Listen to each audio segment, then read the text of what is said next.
একটা মানুষের সবচেয়ে বড় দুর্বলতা কী? হ্যাঁ, সবচেয়ে বড় দুর্বলতা হচ্ছে ভয়। তো এই ভয়কে যদি জয় করতে পারো তাহলে কিন্তু সেরাটা তোমার কাছ থেকে বেরিয়ে আসবে। হ্যাঁ, বৈভব সূর্যবংশী এরকমই একটা সেরা প্লেয়ারের নাম এই মুহূর্তে কিন্তু সারা বিশ্বে, ক্রিকেট বিশ্বে আলোড়ন ফেলে দিয়েছে।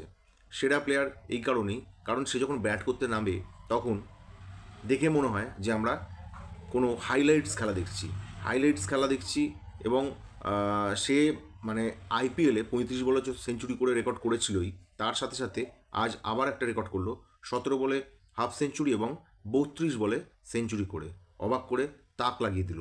42 বলে, মাত্র 42 বলে 144 রানের যে ইনিংস, সেই ইনিংস কিন্তু সত্যিকারের তারিফযোগ্য। খেলা হচ্ছিল ইন্ডিয়া ভার্সেস ইউএইর মধ্যে রাইজিং স্টার এশিয়া কাপে যে টুর্নামেন্ট, সেই টুর্নামেন্টে কিন্তু আজকে খেলা ছিল।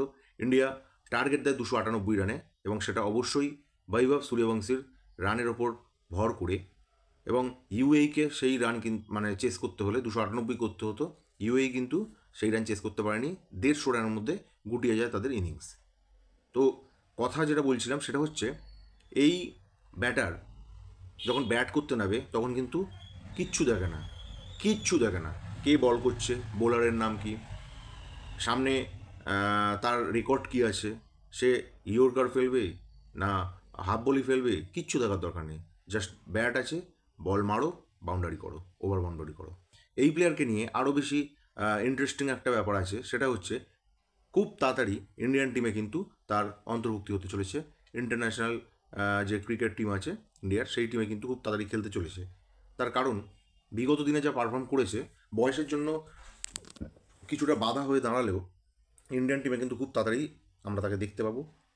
এবং তার সাথে সাথে তার যে রেকর্ড, সে রেকর্ড করতে ভালোবাসে, এবং শুধু তাকে ধৈর্য ধরে খেলতে হবে। এবং তার সাথে যারা মিডিয়া আছে, মিডিয়া পার্সন, তাদেরকে বলবো এই ব্যাটারকে যেন বেশি মানে তোল্লাই দিয়ে না দেওয়া হয়, তাহলে কিন্তু বিনোদ কাম্বলি হতে আবার বিনোদ কাম্বলি হয়ে যাবে, সে পৃথ্বী শ হয়ে যাবে।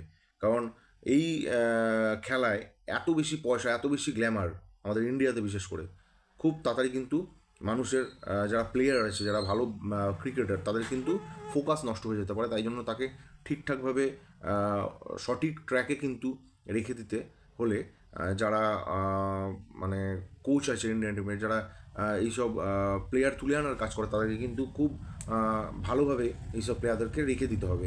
এবং মিডিয়া পার্সনরা যেন খুব বেশি এইসব প্লেয়ারদেরকে তোল্লাই না দেয়, তোল্লাই দিলে কিন্তু ফল কিন্তু হিতে বিপরীত হতে পারে।